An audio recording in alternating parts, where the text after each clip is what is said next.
До парламентских выборов осталось совсем немного, и скоро народ сможет избрать новых депутатов. Редакция Ньюс.KG в очередной раз отправляется по всем регионам республики, чтобы узнать, какую политическую партию готовы поддержать люди, какому депутату доверяют и как оценивает народ работу депутатов 6-го созыва.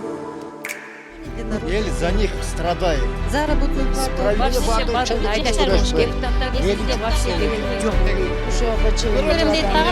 Анан кийин шайлангандан кийин эч кимди көрбөйсүң да. Мы приехали в Баткенскую область и находимся в шахтерской столице Кызылкия. В первом сезоне проекта «Комдук Пекир» мы стали свидетелями того, что здесь местные жители практически не доверяют политическим партиям. Прямо сейчас мы проведем заново опрос и узнаем, насколько изменилось их мнение спустя полгода.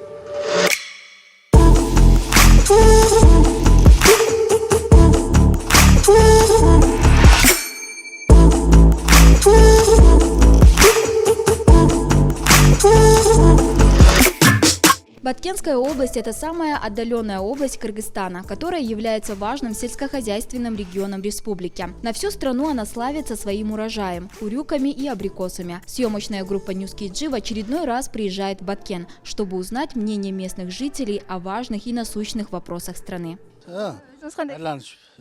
Келип калдык ушул жака. Кандайсыз?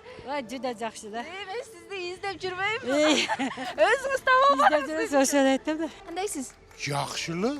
Мени тааныдыңызбы? Ой, таныдым. Келип кетпедим беле мен суроо. Кегіле қызым. Кандайсыз? Жумушуңуз болуп атабы? Азыр эле кегенде кеп қалдың да қызым. Ей, молодец. Қандайынан денсаулығың аман есен жүресіңер? Коронавирустан тышкары жүрөсүңөрбү? Баары жакшы. Атайын сизди издеп келдим, эмесинде точно. Ошол эле суроо. Саясат жакында парламенттик шайлоо болот. Сиздин оюңуз өзгөрдү? Балким бир Менин оюм өзгөрбөйт. Бизге депутат 120 депутатты вообще бардын айдаш керек. Депутаттардын бизге вообще кереги жок. Бекер қанша берет? Чайхана, пакана, ақша сақсан. Амен. Мен де осы жаққа кирип алсам болот да? Суроо. Ой. Ушул жерден суроо берейин сизге. Жакында парламенттик шайлоо болот. Биз эл кайсы саясий партияны колдойт, кайсы партияга ишенет деп суроо жооп жүргүзүп атабыз. Сиз жаңы жогорку кеңеште кайсы саясий партияны көргүңүз келет? Мен пока ойлоно элекмин насчет шайлоочу. Азыр мындай айтканда кимди шайлашты да билбейм. Азыр биздеги эле пара жанагындай неме болуп кетет го. Ошол сыяктуу бирөө шайлаштыктан коркуп калдык да. Партия yok эле болуп кеткен да. Ол партияда качы бир элге ишенген партия yok да. элди ойлогон партия жогураак болуп атат. Ошондуктан азыр эч кимге токтоло албайм. Бириден пайда жок. Вообще эч кимге бергим келбейт. Чынын айтсам. Мен көргүм келбейт эч кимсин. Эмнеге? Эч кимсин пайдасы жок. Сайлаган эмес эч кимди. Эмнеге? Бул саясат кыйын нерсе кызым. Кыйын. Ошон үчүн мен эч бир аралашпаймын. Hiç bular jegişler özlerinin kızıkçılığına neme kılaydı. El jurttu uğukpaydı. El jurttan uğuş gerek. Olar sayıldep жүрсө, koronavirüs men el ölöyün dep zorga neme kıldı. Вообще депутаттардын кереги жок. Шайлабайбыз депутаттарды.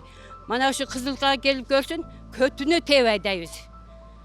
Kelsin uşu жерге ошо депутаттар. Эми бана кичине пулун чачып коюп, пулдун кереги жок. Онан көрө элди, жерди оңдош керек, Кыргызстанды сактап калыш керек. Биз ондай мындай деп сүйлөйбүз го, бирок эл өзүн өзү багып атат. Ошон үчүн мен эч кимсин айткым келбейт.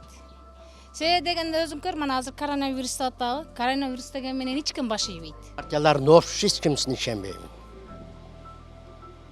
Görgümem yok. Эмнеге? Emniğe bardığı çındık için güreşbeyt. El için iştebeyt. Duru. Bardığı özün çöntüğün işteyt. Cebirög işteyt. Uşul. Men bittesinden oldu oyun. Шайлоого барасыз да? Barbayım. Эмнеге? Сиз барбасаңыз? Men barbassam başka biriler çeçilet. Men ol 1000 somuna 5000'ine men satılgım gelbeyt. Azır kanda yaşasam uşunda ele yaşagım gelet men. Депутат бизге эмне кылып берет? Өзүң жооп берчи. Биз жакшы татыктуу депутаттарды, татыктуу партияны шайласак, келечек оңолот да. Жок. Biz ошо жакшы депутаттар шайлап ушул күндү көрүп атабыз. Qaysı bizge jardam kıldı, el üçün hizmet kıldı. Bardı gözün çöntök üçün işteydi. Siz özüңдер ишенбей калды го деп ойлойм.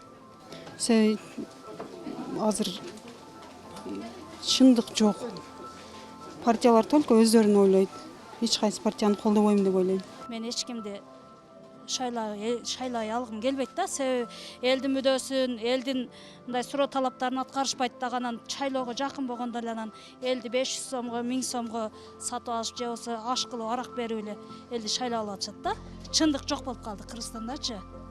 Ошон үчүн кыргыз элин ойлогон, билимдүү, илимдүү жаштар келсе деп ойлойм. Ел за них страдает. Справедливыйлар жок. Бирок бар. Абсамат Исхак Масалиев, Ташпаев или как его? Ташиев, вот. Справедливый адамдар аз эле. Мен берим келет Ташиевдин партиясыга. Шо кишини жакшы көрөм, сыйлайм, урматтайм. Шо киши жагат мага. Кандай кылган жумуштары менен? Жого жагат. Мындай карыларды сыйлайт, элди сыйлайт. Ошон үчүн Ташиевдин партиясын шайлагым келет. Биз элдин бардыгы барбайбыз. Мен эгер бара турган болсом бардыгын чызып ташайм. Бүт бардыгын чызамын. Мен эми ушул мекенчил Ташиевдер болсо, Садыр Жапаров койгосо, чыйып калган болсо, ошол болсо жакшы болот бизге. Аны дагы башка партиялар дагы ар ким аралашып кетип эми может карап көрөбүз дагы. 4-октябрга чейин дагы бар го. Bir bol. Ата журт партиясы жакшы деп ойлойм, ошону. Şaylao endi biz Taşiyev'ni şaylayız da biz. Parlamenti başkarуу эмес, президенти başkarууну каалаймын. Биринчиден, экинчиден эл үчүн иштеген партияны каалаймын. Октябрда азыр эртең күнгө гарантия жок, октябрга ким гарантия бере алат эмне болушуна. Депутаттардан, жеке депутаттарды карап көрсөк, балким элге жардам берген, кам көргөн бар. Жок. Мен жок деп ойлойм. Себеби шайлап көрдүк, алар бири да айткандарын аткарган жок. Депутаттардын арасынан эч кимди көргөнүм жок. Битте Жанар Акаев күйүп ушуп атат, бирок ал деле өзүнүн иши боюнча бакырып чакырып атат. Депутаттардан шайланат болсо бүт жаштар болуш керек. Эски депутаттардын кереги жок. Жаштар болсо жакшы менен ошо да бизге ошол керек. Просто жакшы жаңы депутаттар чыгыш керек бизде. Ошондо биз оңолушубуз мүмкүн. Мисалы үчүн мына азыр коронавируста оорулар болуп атат бизде. Телевизордон көрөбүз да, жаңылыктар, дүйнөлүк жаңылыктарды көрсөк, ар бир мамлекет өзүнүн мындай адамдарын обеспечить кылат. Медицинский менен, баягы кислород, даже скорыйлар бар. Биздин именно бичара элдерибиз өздөрү. Элдерибиз өзү акча таап, өздөрү аракет кылып, өзү выживание бизде күчтүү. Бизге жакшы депутат керек. Просто жаңы жаштар керек. Азыргылар бүттү уже, кереги жок. Эми симпатия бар депутаттардан. Кимге? Иманалиевке көбүрөөк ишеним көрсөтөм. Мен азыр основной депутаттарга деле ишенич жок болуп калды. Азыр бардык эл мындай кырдаалда чоңдордон жардам сурашып атат, эч кандай жардам жок. Садыр Жапаров болгондо мен Садыр Жапаровду колдомокмун. Мен оюмча Ташиев туура жолдо жүрсө керек. Элдин немесин жебейт, ырыскысыны.